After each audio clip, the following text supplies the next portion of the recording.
Hello everyone, welcome to Payal English class. Myself Sharad Kumar Ram. आज की video में हम past indefinite tense passive voice सीखेंगे। जब हम पैसिव वॉइस पे काम करें तो हमें कुछ बातों का ध्यान रखना होता है।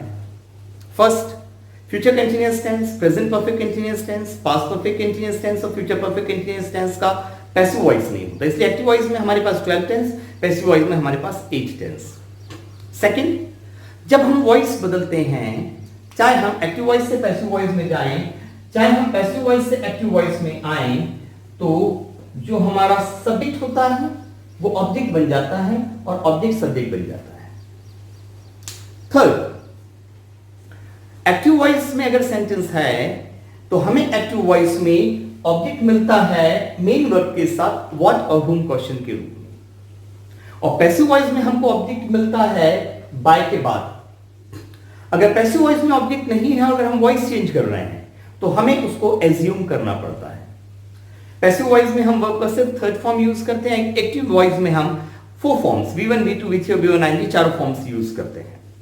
एंड आफ्टर दैट जब हम वॉइस बदलते हैं, चाहे हम एक्टिव वॉइस से पैसिव में जाएं, चाहे पैसिव से एक्टिव में जाएं, हमारा नॉमिनेटिव केस ऑब्जेक्टिव केस बनता है और ऑब्जेक्टिव केस नॉमिनेटिव केस बनता है। ठीक, जस्ट फॉर एग्जांपल, वी हमारा नॉमिनेटिव केस वो सब्जेक्ट वाले हिस्से में काम करेगा, अस हमारा ऑब्जेक्टिव केस है। जब भी ऑब्जेक्ट में जाएगा तो वो अस बनेगा। We took the book, change the voice, the book was taken by us. और जब अस पीछे से सब्जेक्ट वाले हिस्से में आएगा तो वो वी बनेगा। Ravi called us, we were called by Ravi. Now coming on to past indefinite tense passive voice. जब हम पैसिव वॉइस पढ़ेंगे तो ऑलवेज रिमेंबर हम ये 5 जनरल स्ट्रक्चर्स को यूज करेंगे। इसमें हमारा एक्टिव वॉइस भी वर्क करेगा और इसमें हमारा पैसिव वॉइस भी वर्क करेगा। रूल 1 हमारा अफर्मेटिव का स्ट्रक्चर है। सब्जेक्ट आएगा, हेल्पिंग वर्ब आएगा, मेन वर्ब आएगा, ऑब्जेक्ट आएगा और पैसिव वॉइस में बाय प्लस ओ आएगा। रूल 2 हमारा नेगेटिव है। सब्जेक्ट आएगा, फर्स्ट हेल्पिंग वर्ब आएगा, नॉट आएगा, सेकंड और थर्ड हेल्पिंग वर्ब 3 हो सकते हैं मैक्सिमम, वो बाद में जाएंगे। मेन वर्ब अपने फॉर्म में आएगा, ऑब्जेक्ट आएगा और पैसिव वॉइस में बाय प्लस ओ आएगा। Rule 3 interrogative sentence. पहला हेल्पिंग वर्ब हमेशा रहेगा, आएगा वो सबसे पहले, फिर सब्जेक्ट आएगा, सेकंड थर्ड उसके बाद अगर है तो मेन वर्ब अपने फॉर्म में आएगा, ऑब्जेक्ट, पैसिव में by plus O. Rule 4 WH से स्टार्ट होता है, why, what, where and which. WH first helping verb, subject second third, अगर है तो सब्जेक्ट के बाद मेन वर्ब अपने फॉर्म में, object by plus O passive voice में। और रूल 5 एक्टिव वॉइस में हमारा हु से शुरू होता है, who helping verb main verb object, helping verb main verb tense के अकॉर्डिंग चेंज होते रहते हैं। जब पैसिव वॉइस में जाते हैं तो इसका जब एक्टिव वॉइस में हु से शुरू होता है तो पैसिव वॉइस में बाय हुम से। By whom first helping verb आएगा, सब्जेक्ट सेकंड और थर्ड अगर है तो बाद में, और वर्ब का third form. Now we have got 2 past indefinite tenses. Always remember, एक पास्ट इंडेफिनिट एक्टिव वॉइस और एक पास्ट इंडेफिनिट पैसिव वॉइस। हम हेल्पिंग वर्ब और मेन वर्ब के फॉर्म से हम इनको आइडेंटिफाई करते हैं। अगर हमारे सेंटेंस में V2 है, यहां पे V2 है या यहां पे V2 है, या डिड के साथ V1 है, डिड के साथ V1, डिड के साथ V1, डिड के साथ V1, तो हमारा sentence past indefinite tense active voice में होता है। Past indefinite tense passive voice के हेल्पिंग वर्ब वाज और वर होते हैं और इसमें हम वर्ब के थर्ड फॉर्म का यूज करते हैं। इट मींस अगर वाज वर्ब के साथ V3 है, वाज वर्ब के साथ V3 है, वाज वर्ब के साथ V3 है, वाज वर्ब के साथ V3 है, वाज वर्ब के साथ V3 है, तो हमारा sentence past indefinite tense passive voice में। वाज वर्ब हमने पहले अकेला डिस्कस किया, he was my friend. After that was verb के साथ V9 आया, he was playing cricket, past continuous active voice, और अब वाज वर्ब के साथ वर्ब का थर्ड फॉर्म। इट मींस अगर हम वॉइस चेंज कर रहे हैं और अगर हमें कोई सेंटेंस V2 या डिड के साथ V1 में दिया है और हमें वॉइस चेंज करना है तो हमें वाज वर्ब के साथ V3 को यूज करना पड़ेगा, और अगर हमें कोई सेंटेंस वाज वर्ब और V3 में दिया हुआ है अगर हमें उसको वॉइस चेंज करना है तो हमको V2 या डिड के साथ V1 को यूज करना पड़ेगा। ठीक है, जस्ट फॉर एग्जांपल, अब हम पास्ट इंडेफिनिट एक्टिव वॉइस और पैसिव वॉइस समझिए। Past indefinite tense active voice affirmative, he ate mangoes. Passive voice, mangoes were eaten by him.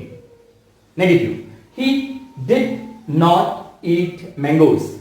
Past indefinite negative passive, mangoes were not eaten by him. Past indefinite active interrogative. Did he eat mangoes? Passive. Were mangoes eaten by him? WH, past indefinite active. When did he eat mangoes? Passive, past indefinite WH. When were mangoes eaten by him? Who ate mangoes? Past indefinite बिना subject का passive. By whom were mangoes eaten? अब जब हम voice change करते हैं तो कभी हमें एक्टिव वॉइस से पैसिव में जाना पड़ता है, कभी पैसिव से एक्टिव। अगर हम एक्टिव से पैसिव में जा रहे हैं तो अगर हमारा सेंटेंस अफर्मेटिव है, अफर्मेटिव रहेगा, नेगेटिव नेगेटिव रहेगा, इंटरोगेटिव इंटरोगेटिव, डब्ल्यूएच वाला डब्ल्यूएच वाला रहेगा, हु वाला जो बाय हूम में जाता है। ठीक, फॉर एग्जाम्पल अगर हमें सेंटेंस दिया गया है एग्जामिनेशन में, she took the book, took second form, past indefinite active voice, it means हमको वॉज वर्ब V3 यूज करना पड़ेगा। The book was taken by her. The boy did not fly the kite. Did और fly past indefinite active voice, हमें उसको was verb V3 में बनाना पड़ेगा। The kite was not flown by the boy. Did they invite you. Did और invite past indefinite active voice, हमें was verb V3 में जाना पड़ेगा। Were you invited by them? When does he sing a song?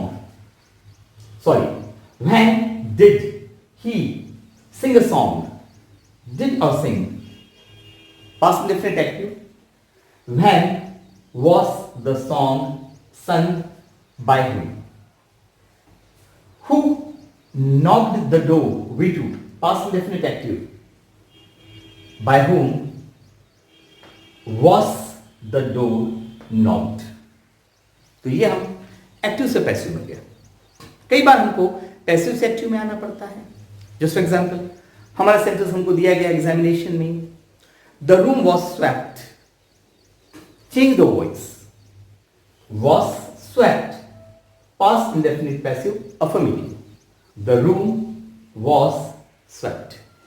इसमें हमारे पास object नहीं दिया है तो हमको एज्यूम करना पड़ेगा। अगर हमने एज्यूम किया बाय हर तो अब हर ऑब्जेक्ट है वो सब्जेक्ट बनेगा, she swept the room.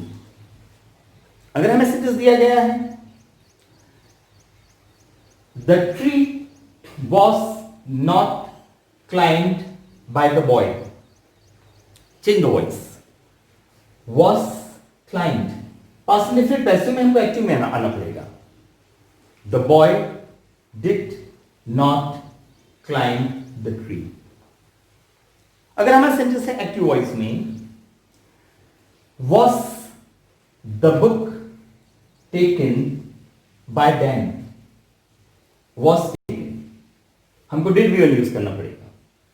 Was the book taken by them, them object है वो सब्जेक्ट बनेगा। Did they take the book? When was a pen bought by her? Was bought, past indefinite passive, हमको did V1 में आना पड़ेगा। Her, she बनेगा। When did she buy a pen? By whom was the letter written?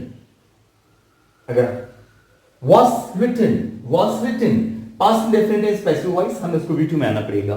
Who wrote the letter? तो ध्यान रखिएगा कि हमारे पास दो पास्ट इंडेफिनिट टेंस है, एक एक्टिव वॉइस और एक passive voice. Past indefinite tense active voice में हम वर्ब का सेकंड फॉर्म यूज करते हैं या डिड के साथ वर्ब का फर्स्ट फॉर्म, और पास्ट इंडेफिनिट पैसिव वॉइस में हम वॉज वर्ब के साथ V3 का यूज करते हैं। तो I hope you might have understood past indefinite tense passive voice. Just keep watching the videos. In the next video, we are going to discuss about future indefinite tense, passive voice. So I hope you are understanding passive voice easily. Thank you very much for watching the video.